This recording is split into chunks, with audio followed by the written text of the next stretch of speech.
पेश करते हुए नजर आएंगे पीयूष गोयल, लेकिन उससे पहले हम रुख कर लेंगे अमिताभ अग्निहोत्री जी का। अमिताभ जी, आपके पास मैं आपके ही सवाल के साथ पहुंचूंगी।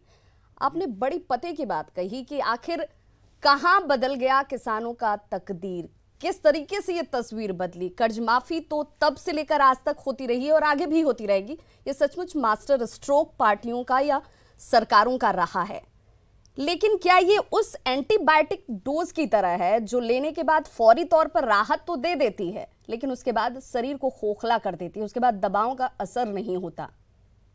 नहीं विवाह, ये एंटीबायोटिक नहीं है। केवल एंटीबायोटिक हो तो मैं आलोचना नहीं करता, ये स्टेरॉइड है। आज तो आपको मैराथन जिता देगा, उसके बाद लाठी लेके चलेंगे। मनमोहन सिंह के समय में कर्ज माफी हुई, दोबारा सरकार में आ गए, उसी नाम पर 76,000 करोड़ की। हिंदुस्तान के किसानों का भाग्य क्यों नहीं बदला? मैं 20 राज्यों के उदाहरण दे सकता हूं। पांडे जी, ये मछली खिला देने वाली बात, अच्छा तुमको मछली खाना है, मेरे घर आ जाओ, खाओ मछली, और कल उसका खाने की इच्छा होगी, वो कहां जाएगा? मछली पकड़ना क्यों नहीं सिखाया जाता? किसान की आय बढ़े, किसान की लागत कम हो, इन दो बेसिक फैक्टर्स पर काम ना करके हम सबसे इजी स्टेप लेते हैं कर्ज माफी। क्यों अमिताभ जी? वो हम इसलिए लेते हैं क्योंकि वो एक लॉन्ग टर्म सॉल्यूशन है, और कोई भी पॉलिटिकल पार्टी जो सत्ता में 4-5 वर्षों के लिए होती है, उसके पास वो करने का वक्त होता है, लेकिन वो इस डर से नहीं करते कि इसके रिजल्ट शायद बहुत समय के बाद मिलेंगे, और वो एक करें हम और फायदा कोई दूसरा ले जाएगा। और अभी एक आपने अच्छी बात कही थी कि जो हम लोग एक्स्ट्रा एक्सपेंडिचर कर रहे हैं, या किसान को हम लोग छूट दे रहे हैं, या कर्ज माफी हो रही है, वो कहां से आ रहा है? वो उसका इनकम का सोर्स क्या है, रेवेन्यू का सोर्स क्या है? अभी गर्ग साहब कह रहे थे कि टैक्स पेयर को टैक्स देने में प्रॉब्लम नहीं होती है। मैं इसके उल्टा जवाब देता हूं कि टैक्स पेयर्स को टैक्स देने में प्रॉब्लम होती है।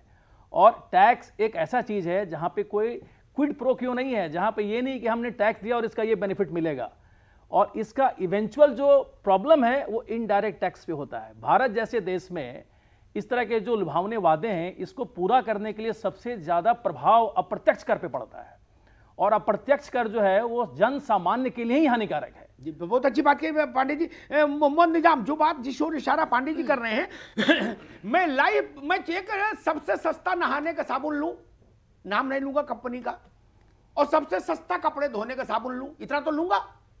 एक छोटी तेल की शीशी भी लूंगा बाल में लगाने के लिए, एक दंत मंजन भी लूंगा, सब पर तो टैक्स दे रहा हूं। कोई चीज ऐसी है जो भारत के 135 करोड़ लोग उपयोग कर रहे हो जो टैक्स में, जिस पर टैक्स ना हो? है ना? कितनी लेयर में टैक्स लेंगे? इनकम पर टैक्स, आय पर टैक्स, फिर प्रति खर्चे पर टैक्स, हर खर्चे पर। बस में चलो तो टैक्स, रेल में चलो तो टैक्स, पैदल छोड़ के, पैदल में, टोल रोड पर चलो तो टैक्स, साबुन खरीदो तो टैक्स, चाय की पत्ती खरीदो तो टैक्स, सरसों का तेल खरीदो तो टैक्स, मोमबत्ती खरीदो तो टैक्स। कितनी लेयर में टैक्स लगेगा भाई? निजाम साहब।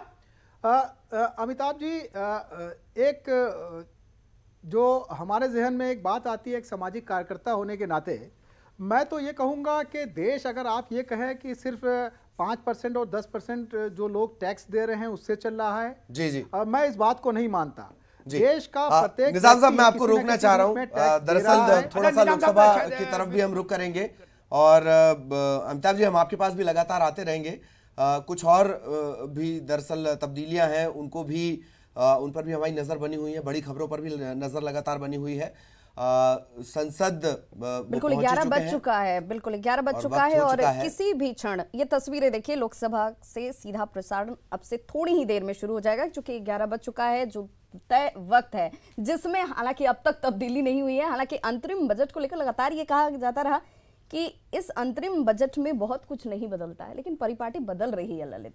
वाकई परिपाटी बदल रही है, और वही सरकार कहीं ना कहीं से कोई रास्ता निकालेगी, उसके पास ये आखिरी मौका है। और यूं कह लें मुहावरे में कि